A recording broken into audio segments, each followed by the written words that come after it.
Inflation से पहले तो एक आंकड़ा मैं आपको देखूँ तो जो CPI है, कंज्यूमर प्राइस इंडेक्स, खुदरा महंगाई, वो पिछले 11 साल का मैं एवरेज कर रहा हूँ, वो लगभग 5% का। ठीक है।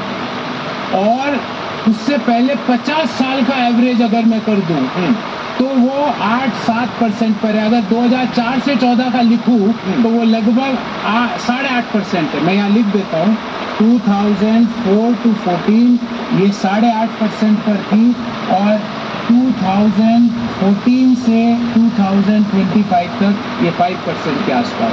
तो इसका मतलब एकमात्र देश है जो हाई GDP और लो इन्फ्लेशन पर खड़ा है। इससे क्या फायदा होगा? इससे फायदा ये है कि हमारा जो विकास दर है उसका इम्पैक्ट लोगों को ज्यादा मिलेगा। अगर मान लो हम नहीं, इससे क्या नौकरियां पैदा होंगी? बताता हूँ, अगर हम 6.5% से ग्रो कर रहे हैं और महंगाई भी 6.5% से ग्रो कर रही है तो उसका इम्पैक्ट GDP पर बहुत कम होगा।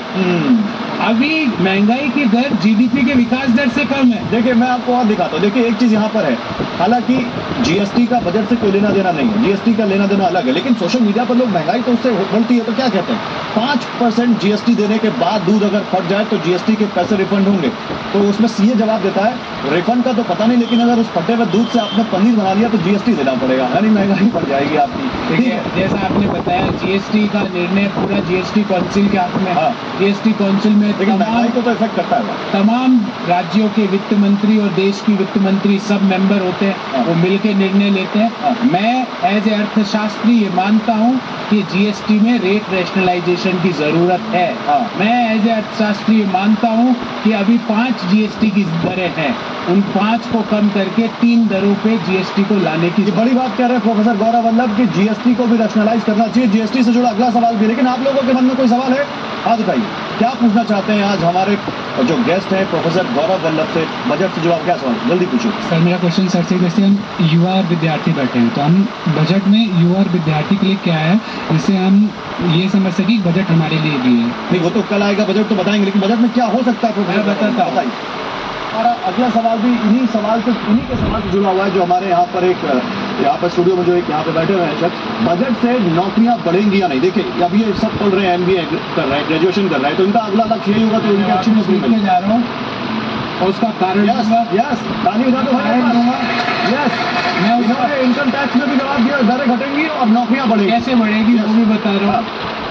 अप्रेंटिस स्कीम चालू हुई। अप्रेंटिस में देश की प्रमुख 500 बड़ी कंपनियों में एक छात्र को ट्रेनिंग करने के लिए सरकार ने सुविधा उपलब्ध कराई। उससे क्या होगा, ये जो ट्रेंड एंड स्किल्ड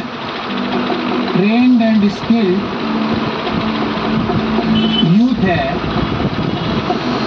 ये 2 साल बाद इनको फॉर्मल एम्प्लॉयमेंट मिलेगा बड़ी कंपनियों में। फॉर्मल एम्प्लॉयमेंट मतलब बड़ी कंपनियों में नौकरी मिलेगी और फॉर्मल एम्प्लॉयमेंट मिलते ही जो एम्प्लॉयमेंट है वो बढ़ेगा।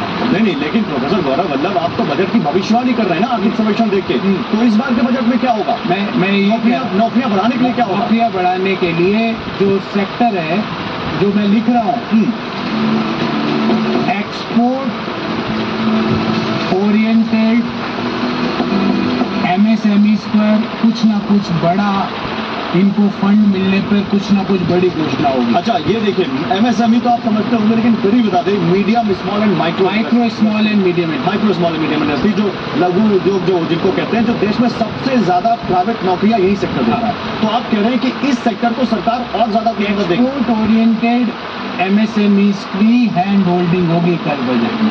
हैंड होल्डिंग हो सकती है, ज्यादा कैपिटल उपलब्ध करा के थोड़ा और सरल भाषा में समझाएं। इनको